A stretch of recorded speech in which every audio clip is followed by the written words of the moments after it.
আপনাদের সকলকে আমি আবারও আমন্ত্রণ জানাচ্ছি আজকের আমাদের ক্রিমিনাল ল বিষয়ক আইনি অনুষ্ঠান ক্রিমিনাল জাস্টিস প্রোগ্রাম দেখবার জন্য। আমি আজাম এন্ড কো সলিসিটার্স এর প্রিন্সিপাল সলিসিটর শাফিউল আজম, আর আমার সাথে আছেন আমার কলিগ ব্যারিস্টার লিন টাউনলি। দর্শক, আমি আগেও বলেছি ব্যারিস্টার লিন টাউনলি সেই প্রচুর অভিজ্ঞতা সম্পন্ন ব্যারিস্টার। উনি ক্রিমিনাল লয়ের স্পেশালিস্ট ব্যারিস্টার। উনি এই ফিল্ডে অনেক বছর কাজ করেছেন। উনি ক্রাউন প্রসিকিউশন সার্ভিস পুলিশের যে ডিপার্টমেন্ট সেখানে অনেক বছর ম্যানেজারিয়াল পজিশনে কাজ করেছেন। উনি লন্ডন ইউনিভার্সিটিতে যারা বিপিটিসি যারা ব্যারিস্টারি পড়াশোনা করে তাদেরকে পড়ান। উনি কোর্টে জাজ হিসাবে বসেন এবং উনি আবার উইমেন ব্যারিস্টার অ্যাসোসিয়েশন যেটা আছে ইউনাইটেড কিংডমের মধ্যে তার প্রেসিডেন্ট। আমরা আজকে সেই বিশাল আকৃতির এই কেসটা জিমি সাভল কেস, বহুল প্রচারিত এই কেসটার উপর আমরা কথা বলছিলাম।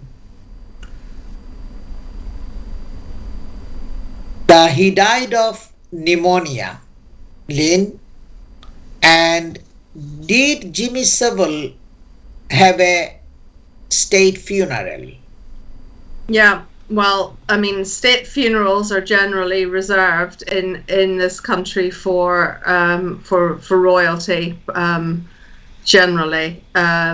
But he certainly had a very grand funeral, if I can put it like that. His funeral was in Leeds Cathedral.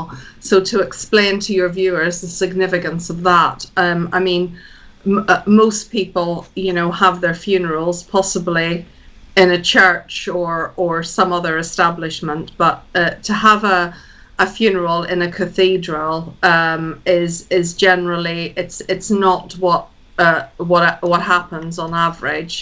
So it's really reserved for, you know, important, well-known people. And he had one of those funerals at Leeds Cathedral. And as Shafi has said, at that stage, there were hundreds of his fans gathering to pay their respects. And there was a fleet of Rolls Royces that accompanied his coffin to the cathedral and then to the burial ground. So at that stage, you know, the extent of the offending was not known. And he was still very much, although there was a slight... দর্শক, তার অনেক grand funeral হয়েছিল, যেটা খ্রিস্টানদের যে ক্যাথিড্রালে যেটা হয় সেটা অনেক মানে ইম্পর্টেন্ট মানুষদের ফিউনারেল ওখানে হয়, যেটা আমার কলিগ ব্যারিস্টার লিন টাউনলি বলছেন। কিন্তু আসলে তার মৃত্যুটা হওয়ার পরেই তার সম্বন্ধে এই সমস্ত শত শত child abuse, sexual abuse, rape, sexual assault, child molestation, child abuse, এইগুলো কিন্তু তার মৃত্যুর পরেই এগুলো প্রকাশিত হয়েছে সবকিছু। অনেকগুলো শত শত কয়েকশো মানে 100-200 এরকম ইনভেস্টিগেশন এবং অনেক কমপ্লেইনেন্ট, প্রচুর কমপ্লেইনেন্ট, এবং এগুলো তার মৃত্যুর পরে আসছিল। I just explained that all these allegations of sexual abuse came to the light of the public, more in the public domain after his death. Yes. Yeah. So that was why at the time of his funeral, why, you know, he was still treated as, you know, this iconic celebrity, and why people turned out for his funeral. I mean, obviously, if the extent had been known, or if he had ended up, if he had gone on trial, been convicted, or if he had ended up in jail or whatever, or on remand, things would have been very different, wouldn't they? So, yeah. Yes.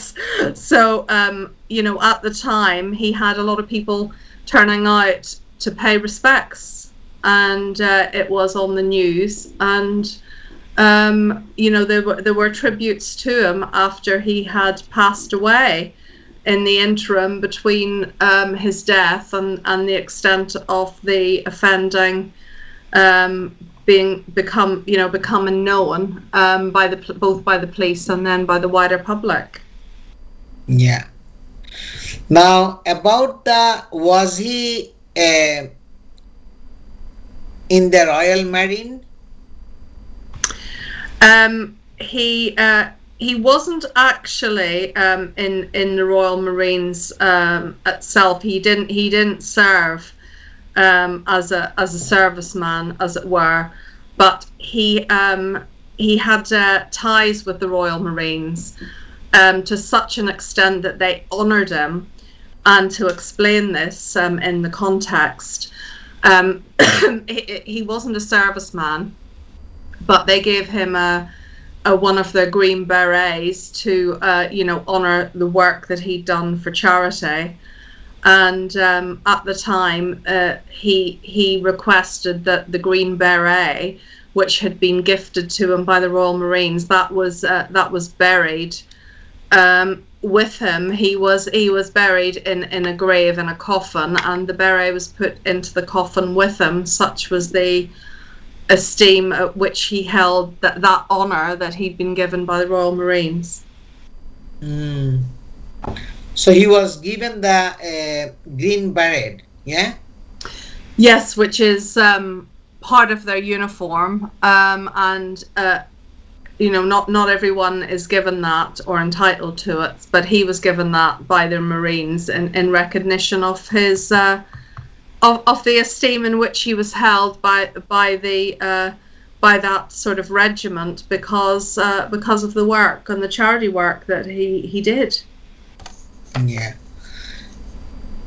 The knighthood, he was given the knighthood, and then was it revoked, Lynn? There were calls for it to be revoked, and for him to be stripped of that. But in 2012, the Cabinet Office said that there was no knighthood to revoke in his case.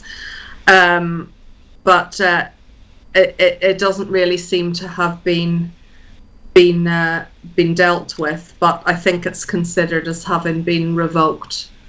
And obviously now that he has passed away, it means little anyway. I mean, his legacy is completely tainted by what happened. I mean, it's acknowledged that he did a lot of good charity work and he raised money, but obviously now he's completely only remembered really for the horrendous offending and the uncharged offences that he committed, throughout his entire adult life. So during that time, I think the Prime Minister was David Cameron. Yes, yeah. Well, I mean, he had called for the honour to be revoked after the allegations came out, and then the Cabinet Office then said that he was no longer then considered to have a knighthood, so there wasn't anything to revoke. But of course he had passed away at that stage. And then his funeral, as you have mentioned, was in the cathedral, and then lots of important people attended. Who attended? Yep, well, it was St Anne's Cathedral in Leeds, because he was born in Leeds and maintained his connections with Leeds throughout his life. But the people that were there that are recorded as being there: Frank Bruno, the boxer, and fellow DJs that he'd worked with, Tony Prince and Mike Reid. Now, there may well have been there would have been other celebrities there, but there are not records of everyone who attended.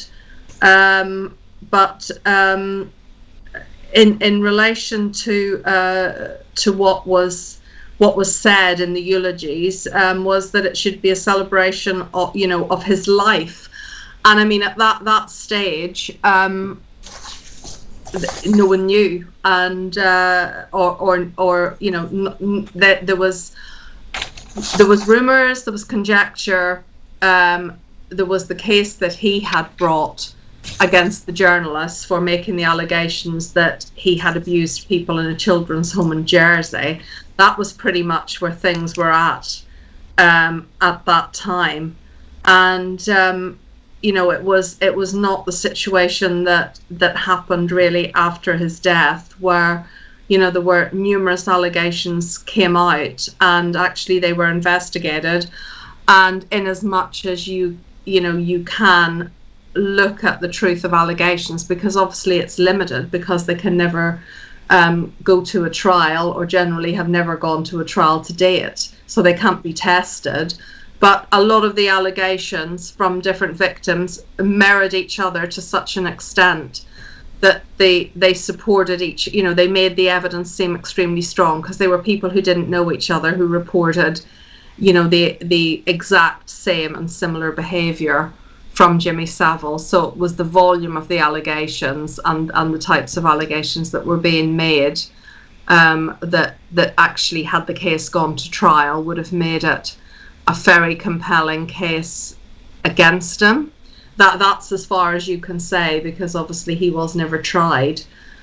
But at the time of his death, as we've said, it simply wasn't the case that the offending was known about. Yeah, and he was the BBC Radio 1 host, was he? Yes. Yep. He had radio programs on BBC One. He had a weekly television program, and he was, treated as being, you know, sort of one of the, as I said, iconic is the word. He was an icon, so someone who was easily recognised. He was very flamboyant. But he would have been treated as one of the sort of the fathers of broadcasting that we know today, and sort of we call it a national treasure. Is the it doesn't mean anything. It's a made up sort of media term. But he would have been, had it not been for these allegations coming to light, that would be the status that he would be referred to. So, you know, someone who is revered, someone who is, you know, loved, someone who has made a contribution, you know, to the nation in some way, you know, either through their work. It doesn't have to be charity work, but he kind of had everything, because he was a veteran broadcaster. He'd made a large contribution to broadcasting and modern broadcasting, plus also his charity work. So, you know, had all this not come to light, I think we would still possibly be viewing him as this national treasure, because he was, say, iconic amongst his within his field. What happened to his assets? Well, all his assets at the time, and again, because there was never a trial, the assets were dealt with as as would normally be under civil law. So he had left, as we've mentioned, there were small legacies to friends and family, and then what was left of his estate then had gone into a charitable trust in his name, but that was then distributed. Again, it was amongst worthy charities. Most of them, I believe, were in Leeds, so his hometown, which is fair enough. But then the charitable foundation then was, as it were, brought to an end. And I believe also the latest that I heard was that his grave as well was unmarked. So quite an end, not like the way that he lived his life, so disgraced, as it were, in in his death, in a way that he was revered during his life. Okay, finally, talk about his Rolls Royce. Who bought his car? Yes, well, an unfortunate purchase, I think, with hindsight.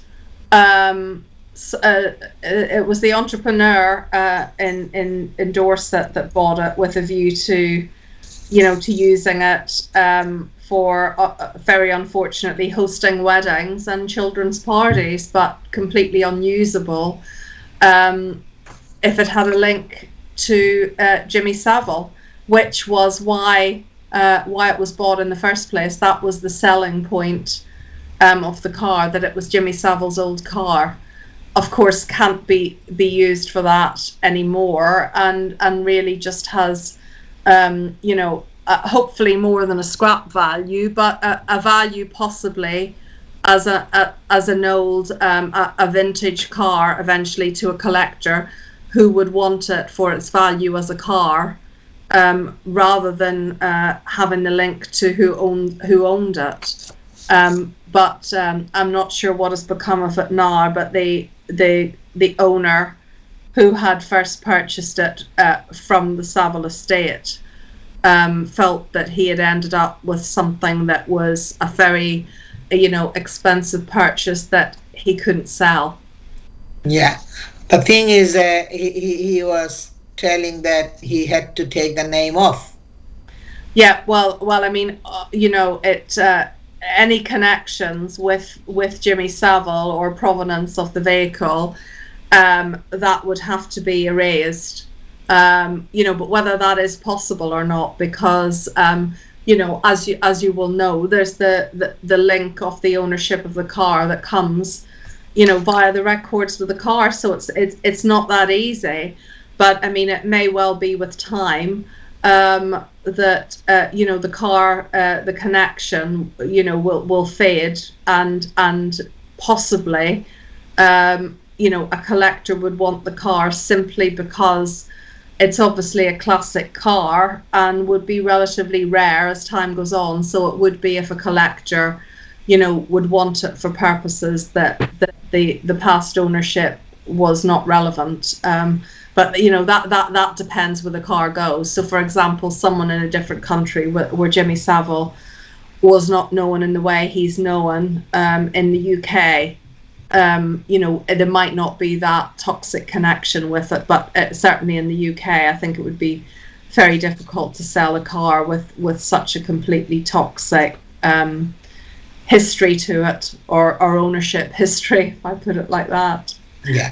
দর্শক, এই iconic man Jimmy Savile pop star এবং আপনার অত্যন্ত সুপরিচিত ব্যক্তিত্ব ছিল, television personality. সেই child abuse, rape, sexual assault সে 60-এর দশক, 70-এর দশক, 80-এর দশক, এই অ্যাসল্ট, এই সমস্ত তার বিরুদ্ধে আসছিল। এলিগেশন, পুলিশ ইনভেস্টিগেশন করেছে, প্রচুর পাবলিসিটি এই দেশের মধ্যে আসছে। সে যদি বেঁচে থাকতো, সে তাকে মারা গেছে 2011 সালে, কিন্তু যদি বেঁচে থাকতো তাহলে এগুলো সবগুলোর জন্য তাকে ট্রায়াল ফেস করতে হলে তার ওখান থেকে আর বের হতো না। এইগুলো হলো হিস্টোরিক্যাল সেক্সুয়াল অ্যাবিউজ। কোনো টাইমের কোনো বাধা নিষেধ নাই। সেই 30, 40, 50 যত বছরেই হোক না কেন, এখন এটা কোর্টে আসতে পারে। আজ সময় আমাদের শেষ হয়ে গেছে। আজকের প্রোগ্রামটি আপনারা কাল সকাল 9:30 থেকে 11টা পর্যন্ত এনটিভি ইউরোপ স্কাই চ্যানেল 780-তে দেখতে পারবেন।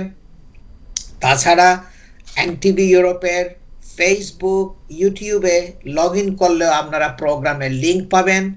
আপনারা solicitor Shafiul Azam, Azam and কো সলিসিটর্স এই নামে গুগল সার্চ করলেও এই প্রোগ্রামের লিঙ্ক পাবেন। সবাই ভালো থাকুন, সুস্থ থাকুন, এবং সকলের প্রতি আমার শুভকামনা থাকলো রমাদান মোবারক।